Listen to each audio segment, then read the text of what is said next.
അപ്പോൾ ഇന്നത്തെ ടോപ്പിക്കാണ് കേരളവും ഭരണവും ഭരണ സംവിധാനങ്ങളും, അതായത് Kerala governance and system of administration. അപ്പോൾ ആദ്യമായിട്ട് നമുക്ക് സിവിൽ സർവീസിനെ കുറിച്ചുള്ള ഫാക്റ്റുകൾ പരിശോധിക്കാം. ആദ്യത്തെ ഫാക്റ്റ്, കേന്ദ്ര ഗവൺമെൻറ്റിൻ്റെയും സംസ്ഥാന ഗവൺമെൻറ്റിൻ്റെയും കീഴിൽ പ്രവർത്തിക്കുന്ന മുഴുവൻ ഉദ്യോഗസ്ഥരും വിവിധ പൊതുമേഖലാ സ്ഥാപനങ്ങളിലെ ഉദ്യോഗസ്ഥരും ഉൾപ്പെട്ടതാണ് ഇന്ത്യൻ സിവിൽ സർവീസ്. കേന്ദ്ര ഗവൺമെൻറ്റിൻ്റെയും സംസ്ഥാന ഗവൺമെൻറ്റിൻ്റെയും കീഴിൽ പ്രവർത്തിക്കുന്ന മുഴുവൻ ഉദ്യോഗസ്ഥരും വിവിധ പൊതുമേഖലാ സ്ഥാപനങ്ങളിലെ ഉദ്യോഗസ്ഥരും ഉൾപ്പെട്ടതാണ് Indian civil service. Next, Indian civil സർവീസിൻ്റെ പിതാവാണ് കോൺവാലിസ് പ്രഭു. ഇന്ത്യൻ സിവിൽ സർവീസിൻ്റെ പിതാവാണ് കോൺവാലിസ് പ്രഭു. നെക്സ്റ്റ്, ഓൾ ഇന്ത്യ സർവീസിൻ്റെ പിതാവാണ് സർദാർ വല്ലഭായ് പട്ടേൽ. അപ്പോൾ ഇന്ത്യൻ സിവിൽ സർവീസിൻ്റെ പിതാവ് കോൺവാലിസ് പ്രഭു, അതുപോലെ തന്നെ ഓൾ ഇന്ത്യ സർവീസിൻ്റെ പിതാവാണ് Sardar Vallabhbhai Patel. Next, civil services ദിനമാണ് ഏപ്രിൽ 21. സിവിൽ സർവീസസ് ദിനമാണ് ഏപ്രിൽ മാസം 21. നെക്സ്റ്റ്, ഇന്ത്യൻ ഫോറിൻ സർവീസസ് ദിനമാണ് ഒക്ടോബർ മാസം 9. ഇന്ത്യൻ ഫോറിൻ സർവീസസ് ദിനമാണ് ഒക്ടോബർ മാസം 9. ഇനി നമുക്ക് ഉദ്യോഗസ്ഥ വൃന്ദത്തെ 3ആയി തരംതിരിക്കാൻ സാധിക്കും. അഖിലേന്ത്യാ സർവീസ്, കേന്ദ്ര സർവീസ്, സംസ്ഥാന സർവീസ് എന്നിങ്ങനെ 3 തരത്തിൽ തരംതിരിക്കാൻ സാധിക്കും. അപ്പോൾ ഉദ്യോഗസ്ഥ വൃന്ദത്തെ 3ആയി തരംതിരിച്ചിരിക്കുന്നു: അഖിലേന്ത്യാ സർവീസസ്, കേന്ദ്ര സർവീസ്, അതുപോലെ തന്നെ സംസ്ഥാന സർവീസ്. നെക്സ്റ്റ് ഒരു ടോപ്പിക്കാണ് കേരള സംസ്ഥാന സിവിൽ സർവീസ്. അപ്പോൾ അതിനെ പറ്റിയുള്ള ഫാക്റ്റുകൾ നോക്കാം. ആദ്യത്തെ ഫാക്റ്റ്, സംസ്ഥാന ചീഫ് സെക്രട്ടറിയുടെ നേതൃത്വത്തിലുള്ള ഒരു ഉദ്യോഗസ്ഥ ഭരണ സംവിധാനം ഓരോ സംസ്ഥാനത്തിലും ഉണ്ടായിരിക്കും. അപ്പോൾ സംസ്ഥാന ചീഫ് സെക്രട്ടറിയുടെ നേതൃത്വത്തിൽ ഒരു ഉദ്യോഗസ്ഥ ഭരണ സംവിധാനം ഓരോ സംസ്ഥാനത്തിലും ഉണ്ടായിരിക്കും. നെക്സ്റ്റ്, സംസ്ഥാന സർവീസുകളെ ക്ലാസ് 1, ക്ലാസ് 2, ക്ലാസ് 3, ക്ലാസ് 4 എന്നിങ്ങനെ 4ആയി തരംതിരിച്ചിരിക്കുന്നു. അപ്പോൾ ഈ സംസ്ഥാന സർവീസുകളെ 4ആയി തരംതിരിച്ചിരിക്കുന്നു: ക്ലാസ് 1, ക്ലാസ് 2, ക്ലാസ് 3, അതുപോലെ തന്നെ ക്ലാസ് 4. നെക്സ്റ്റ് ഒരു ഫാക്റ്റ്, ഈ ക്ലാസ് 1 അതുപോലെ തന്നെ ക്ലാസ് 2 ഗ്രൂപ്പുകൾ ഗസറ്റഡ് സർവീസസ് ആയിരിക്കും. അപ്പോൾ ഈ സംസ്ഥാന സർവീസുകൾ 4ആയി തരംതിരിച്ചിരിക്കുന്നു. അതിൽ ക്ലാസ് 1 അതുപോലെ തന്നെ ക്ലാസ് 2 എന്ന് പറയുന്നത് ഗസറ്റഡ് സർവീസുകളായിരിക്കും. നെക്സ്റ്റ് ഒരു ഫാക്റ്റ്, ഗസറ്റഡ് ഉദ്യോഗസ്ഥർക്ക് നോൺ ഗസറ്റഡ് ഉദ്യോഗസ്ഥരെക്കാൾ അധികമായി പല അധികാരങ്ങളും അവകാശങ്ങളും ഉണ്ടായിരിക്കും. അപ്പോൾ ഈ ഗസറ്റഡ് ഉദ്യോഗസ്ഥർക്ക് നോൺ ഗസറ്റഡ് ഉദ്യോഗസ്ഥരെക്കാൾ അധികമായിട്ട് പല അധികാരങ്ങളും അവകാശങ്ങളും ഉണ്ടായിരിക്കും. നെക്സ്റ്റ്, IAS, IPS, IFS എന്നിവയിലെ സീനിയർ പോസ്റ്റുകളിലെ നിയമനത്തിൽ 33.4% വരാതെ സംസ്ഥാന സർവീസുകളിൽ നിന്നും പ്രമോഷനുകളിലൂടെ നടത്തേണ്ടതാണ്. അപ്പോൾ ഇങ്ങനത്തെ ഒരു പ്രവർത്തനം 1951 അഖിലേന്ത്യാ സേവന നിയമപ്രകാരമാണ്. നെക്സ്റ്റ്, സംസ്ഥാന ഗവൺമെൻറ്റിന് കീഴിൽ വരുന്ന വകുപ്പുകളിൽ നിയമിക്കപ്പെടുന്ന ഉദ്യോഗസ്ഥരെ സംസ്ഥാന സർവീസ് ഉദ്യോഗസ്ഥർ എന്ന് പറയാം. എന്താണ്?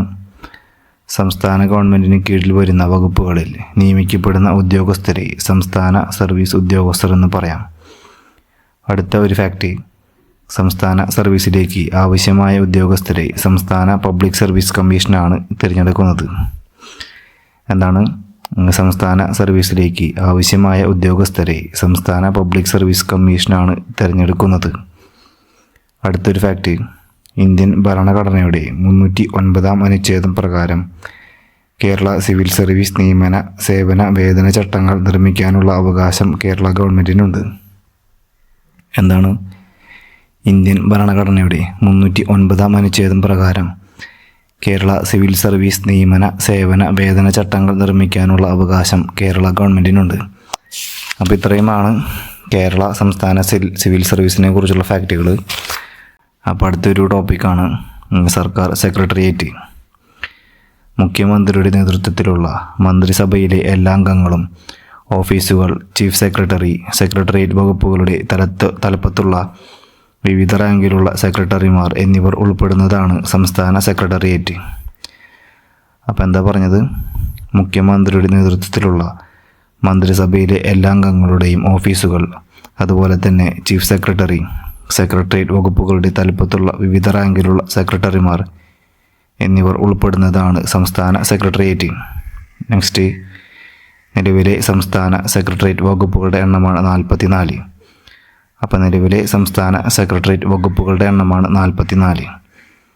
അതുപോലെ തന്നെ ഈ 44 വകുപ്പുകളിൽ ധനകാര്യ അതുപോലെ തന്നെ നിയമവകുപ്പുകൾ ഒഴികെയുള്ള ബാക്കി 42 സെക്രട്ടേറിയറ്റ് ഡിപ്പാർട്ട്മെൻറ്റുകൾ അറിയപ്പെടുന്ന പേരാണ് ഭരണവകുപ്പ്, അതായത് അഡ്മിനിസ്ട്രേറ്റീവ് ഡിപ്പാർട്ട്മെൻറ്റ് എന്ന്. അപ്പോൾ നമ്മൾ പറഞ്ഞു നിലവിൽ 44 സെക്രട്ടേറിയറ്റ് വകുപ്പുകളുണ്ട്.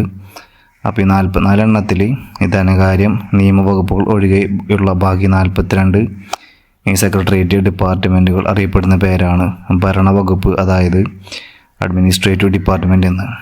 അപ്പോൾ നെക്സ്റ്റ് ഒരു ഫാക്റ്റ്, വിവിധ ഡിപ്പാർട്ട്മെൻറ്റുകളുടെ ചുമതലയുള്ള ഉദ്യോഗസ്ഥർ അറിയപ്പെടുന്ന പേരാണ് സെക്രട്ടറിമാർ.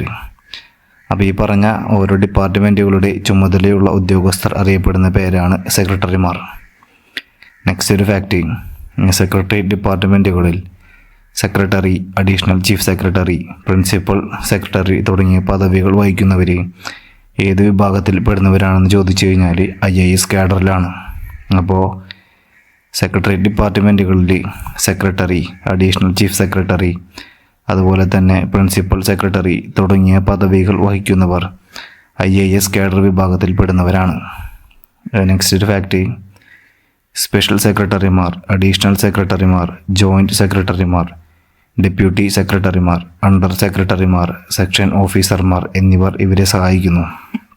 അപ്പോൾ എന്താ പറഞ്ഞാൽ, സ്പെഷ്യൽ സെക്രട്ടറിമാർ, അഡീഷണൽ സെക്രട്ടറിമാർ അതുപോലെ തന്നെ ജോയിൻറ്റ് സെക്രട്ടറിമാർ, ഡെപ്യൂട്ടി സെക്രട്ടറിമാർ, അണ്ടർ സെക്രട്ടറിമാർ, സെക്ഷൻ ഓഫീസർമാർ എന്നിവർ ഇവരെ സഹായിക്കുന്നു. നെക്സ്റ്റ് ഒരു ഫാക്റ്റാണ്, ഭരണനിർവഹണത്തിൻ്റെ കാര്യക്ഷമത വർദ്ധിപ്പിക്കാനും സേവനങ്ങൾ സമയബന്ധിതമായിട്ട് പൊതുജനങ്ങൾക്ക് ലഭ്യമാക്കാനും ഗവൺമെൻറ് സ്വീകരിക്കുന്ന നടപടികൾ അറിയപ്പെടുന്നതാണ് ഭരണ നവീകരണമെന്ന്. ഭരണനിർവഹണത്തിൻ്റെ കാര്യക്ഷമത വർദ്ധിപ്പിക്കാനും സേവനങ്ങൾ സമയബന്ധിതമായിട്ട് പൊതുജനങ്ങൾക്ക് ലഭ്യമാക്കാനും ഗവൺമെൻറ് സ്വീകരിക്കുന്ന നടപടികൾ അറിയപ്പെടുന്ന പേരാണ് ഭരണ നവീകരണം. ഇനി നമുക്ക് പ്രീവിയസ് ആയിട്ട് ചോദിച്ച ഒരു ക്വസ്റ്റ്യൻ പരിശോധിക്കാം. ഇത് 2022 സിവിൽ എക്സൈസ് ഓഫീസറിൻ്റെ ചോദ്യമാണ്. കേരള അഡ്മിനിസ്ട്രേറ്റീവ് സർവീസ് രൂപീകരിക്കാൻ ഇടയാക്കിയ നിയമമാണ് കേരള പബ്ലിക് സർവീസ് ആക്ട് 1968. അപ്പോൾ കേരള അഡ്മിനിസ്ട്രേറ്റീവ് സർവീസസ് രൂപീകരിക്കാൻ ഇടയാക്കിയ നിയമമാണ് 1968 കേരള പബ്ലിക് സർവീസ് ആക്ട്. ഇനി അടുത്തൊരു ടോപ്പിക്കാണ് ചീഫ് സെക്രട്ടറി. കേരള സംസ്ഥാനത്തെ ഏറ്റവും ഉയർന്ന ഉദ്യോഗസ്ഥനാണ് ചീഫ് സെക്രട്ടറി. അപ്പോൾ ചീഫ് സെക്രട്ടറി എന്ന് പറയുന്ന പദവി കേരള സംസ്ഥാനത്തെ ഏറ്റവും ഉയർന്ന ഉദ്യോഗസ്ഥനാണ്. ഇനി കേരളത്തിലെ ആദ്യത്തെ ചീഫ് സെക്രട്ടറിയാണ് NES രാഘവനാചാരി. NES രാഘവനാചാരിയാണ് കേരളത്തിലെ ആദ്യത്തെ ചീഫ് സെക്രട്ടറി. അദ്ദേഹം 1956 മുതൽ 1960 വരെയാണ് സേവനമനുഷ്ഠിച്ചിട്ടുള്ളത്. അപ്പോൾ എന്താ പറഞ്ഞത്, കേരളത്തിലെ ആദ്യത്തെ ചീഫ് സെക്രട്ടറിയാണ് NES രാഘവനാചാരി. അദ്ദേഹം ഭരിച്ചിരുന്ന വർഷമാണ് 1956 മുതൽ 1960 വരെ. അതുപോലെ തന്നെ കേരളത്തിലെ രണ്ടാമത്തെ ചീഫ് സെക്രട്ടറിയാണ് AG മേനോൻ. കേരളത്തിലെ രണ്ടാമത്തെ ചീഫ് സെക്രട്ടറിയാണ് AG മേനോൻ. നെക്സ്റ്റ്, കേരളത്തിലെ ആദ്യത്തെ ചീഫ് സെക്രട്ടറി ആകുന്ന ആദ്യത്തെ വനിതയാണ് പത്മ രാമചന്ദ്രൻ. അപ്പോൾ കേരള ചീഫ് സെക്രട്ടറി ആകുന്ന ആദ്യത്തെ വനിതയാണ് Padma Ramachandran. Next, Kerala chief secretary ആകുന്ന രണ്ടാമത്തെ വനിത ചോദിച്ചു കഴിഞ്ഞാൽ ലിസി ജേക്കബ്. കേരള ചീഫ് സെക്രട്ടറി ആകുന്ന ആദ്യത്തെ വനിത പത്മ രാമചന്ദ്രനും രണ്ടാമത്തെ വനിതയാണ് ലിസി ജേക്കബ്. അതുപോലെ തന്നെ മൂന്നാമത്തെ വനിത ചോദിച്ചു കഴിഞ്ഞാൽ നീല ഗംഗാധരൻ. അപ്പോൾ ഇപ്പോൾ ഈ പറഞ്ഞ 3 വനിതകളുടെ പേരും പഠിച്ചു വെച്ചോളോ, അത് എടുത്ത് ചോദിക്കാൻ ചാൻസ് വളരെ കൂടുതലാണ്. അപ്പോൾ കേരള ചീഫ് സെക്രട്ടറി ആകുന്ന ആദ്യത്തെ വനിതയാണ് പത്മ രാമചന്ദ്രൻ, രണ്ടാമത്തേത് ലിസി ജേക്കബ്, മൂന്നാമത്തേത് നീല ഗംഗാധരൻ.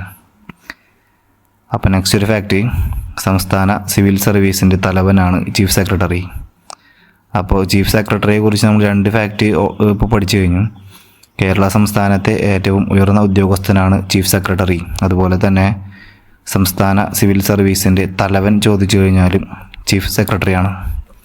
നെക്സ്റ്റ്, സംസ്ഥാന ഭരണത്തിൻ്റെ എല്ലാ മേഖലകളിലും മുഖ്യമന്ത്രിയുടെ പ്രധാന ഉപദേശകനായി ചീഫ് സെക്രട്ടറി പ്രവർത്തിക്കുന്നു.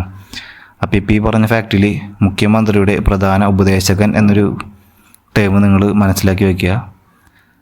അപ്പോൾ എന്താ പറഞ്ഞത്? സംസ്ഥാന ഭരണത്തിൻ്റെ എല്ലാ മേഖലകളിലും മുഖ്യമന്ത്രിയുടെ പ്രധാന ഉപദേശകനായി ചീഫ് സെക്രട്ടറി പ്രവർത്തിക്കുന്നുണ്ട്. ഇനി പറയാനുള്ളത് നിലവിൽ കേരളത്തിലെ ചീഫ് സെക്രട്ടറിയാണ് ഡോക്ടർ വേണു വി.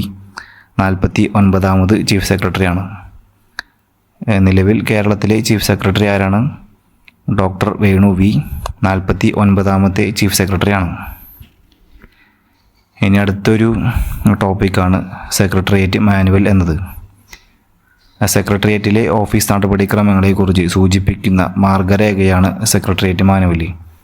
അപ്പോൾ സെക്രട്ടേറിയറ്റ് മാനുവൽ എന്താണെന്ന് ചോദിച്ചു കഴിഞ്ഞാൽ സെക്രട്ടേറിയറ്റിലെ ഓഫീസ് നടപടിക്രമങ്ങളെക്കുറിച്ച് സൂചിപ്പിക്കുന്ന മാർഗരേഖയാണ് സെക്രട്ടേറിയറ്റ് മാനുവൽ. നെക്സ്റ്റ് ഒരു ഫാക്റ്റ്, സെക്രട്ടേറിയറ്റ് മാനുവൽ പുറത്തിറക്കിയ വർഷമാണ് 1957. അപ്പോൾ സെക്രട്ടേറിയറ്റ് മാനുവൽ പുറത്തിറക്കിയ വർഷം ചോദിച്ചു കഴിഞ്ഞാൽ 1957. നെക്സ്റ്റ് ഒരു ഫാക്റ്റ്, തിരുക്കൊച്ചി സംസ്ഥാനത്തിൻ്റെയും മദ്രാസ് സംസ്ഥാനത്തിൻ്റെയും ഓഫീസ് മാനുവൽ സംയോജിപ്പിച്ചാണ് കേരള സെക്രട്ടേറിയറ്റ് ഓഫീസ് മാനുവൽ രൂപപ്പെടുത്തിയിരിക്കുന്നത്. എന്താണ്? തിരുക്കൊച്ചി സംസ്ഥാനത്തിൻ്റെയും മദ്രാസ് സംസ്ഥാനത്തിൻ്റെയും ഓഫീസ് മാനുവൽ സംയോജിപ്പിച്ചിട്ടാണ് കേരള സെക്രട്ടേറിയറ്റ് ഓഫീസ് മാനുവൽ രൂപപ്പെടുത്തിയിരിക്കുന്നത്. അപ്പോൾ ഇത് മൂന്നുമാണ് സെക്രട്ടേറിയറ്റ് മാനുവലിനെ കുറിച്ചുള്ള ഫാക്റ്റുകൾ. ഇതിൽ ഈ 1957 എന്ന് പറഞ്ഞൊരു വർഷവും അതുപോലെ തന്നെ ഈ പറഞ്ഞ പോലെ തിരുക്കൊച്ചി അതുപോലെ തന്നെ മദ്രാസ് സംസ്ഥാനത്തിൻ്റെയും ഓഫീസ് മാനുവൽ യോജിപ്പിച്ചിട്ടാണ് എന്നുള്ളൊരു ടേമും ഓർത്ത് വയ്ക്കുക. അപ്പോൾ അത് കഴിഞ്ഞു. പിന്നെ അടുത്തൊരു ടോപ്പിക്ക് റവന്യൂ ഗൈഡ്. റവന്യൂ വകുപ്പിൽ കാലികമായി വരുത്തുന്ന ഭേദഗതികളും പുതുതായി നിർമ്മിക്കുന്ന നിയമങ്ങളും ചട്ടങ്ങളും ഉദ്യോഗസ്ഥരുടെയും പൊതുജനങ്ങളുടെയും ശ്രദ്ധയിൽപ്പെടുത്തുക എന്ന ലക്ഷ്യത്തോടെ കേരള സർക്കാർ പുറത്തിറക്കുന്ന പുസ്തകമാണ് റവന്യൂ ഗൈഡ്. അപ്പോൾ റവന്യൂ ഗൈഡ് എന്ന് പറയുന്നത് ഒരു പുസ്തകമാണ്. റവന്യൂ വകുപ്പിൽ കാലികമായി വരുത്തുന്ന ഭേദഗതികളും പുതുതായി നിർമ്മിക്കുന്ന നിയമങ്ങളും ചട്ടങ്ങളും ഉദ്യോഗസ്ഥരുടെയും പൊതുജനങ്ങളുടെയും ശ്രദ്ധയിൽപ്പെടുത്തുക എന്ന ലക്ഷ്യത്തോടെ കേരള സർക്കാർ പുറത്തിറക്കുന്ന പുസ്തകത്തിന് പറയുന്ന പേരാണ് റവന്യൂ ഗൈഡ്. അപ്പോൾ റവന്യൂ ഗൈഡ് എന്ന് പറഞ്ഞ പുസ്തകം പുറത്തിറക്കുന്നത് ILDMI. അപ്പോൾ റവന്യൂ ഗൈഡ് എന്ന് പറഞ്ഞ പുസ്തകം പുറത്തിറക്കുന്നത് ILDM എന്ന് പറഞ്ഞൊരു സംഘടനയാണ്. അപ്പോൾ അതിൻ്റെ ഫുൾ ഫോം ചോദിച്ചു കഴിഞ്ഞാൽ institute of land and disaster management. അപ്പോൾ റവന്യൂ ഗൈഡ് എന്ന് പറഞ്ഞ പുസ്തകം പുറത്തിറക്കുന്ന സംഘടനയുടെ അല്ലെങ്കിൽ ഒരു സ്ഥാപനത്തിൻ്റെ പേര് ചോദിച്ചു കഴിഞ്ഞാൽ institute of land and disaster management. അപ്പോൾ അടുത്തൊരു ടോപ്പിക്കാണ് ജില്ലാ കളക്ടർ. അപ്പോൾ അതിൽ ആദ്യത്തെ ടോപ്പിക്കാണ് ഓരോ ജില്ലയിലും നീതിയും സമാധാനവും സുസ്ഥിരതയും നിലനിർത്താനായിട്ട് ഉത്തരവാദപ്പെട്ട ഉദ്യോഗസ്ഥനാണ് ജില്ലാ കളക്ടർ. ജസ്റ്റ് ഒന്ന് മനസ്സിലാക്കി വെച്ചാൽ മതി. ഓരോ ജില്ലയിലും നീതിയും സമാധാനവും സുസ്ഥിരതയും നിലനിർത്താനായിട്ട് ഉത്തരവാദപ്പെട്ട ഉദ്യോഗസ്ഥനാണ് ജില്ലാ കളക്ടർ. നെക്സ്റ്റ് ഒരു ഫാക്റ്റ്, കളക്ടറെ തിരഞ്ഞെടുക്കുന്നതിനായിട്ട് UPSC നടത്തുന്ന മത്സര പരീക്ഷയാണ് സിവിൽ സർവീസ് പരീക്ഷ. അത് നിങ്ങൾക്ക് എല്ലാവർക്കും അറിയുന്നൊരു ഫാക്റ്റാണ്. ജസ്റ്റ് മനസ്സിലാക്കി വയ്ക്കുക.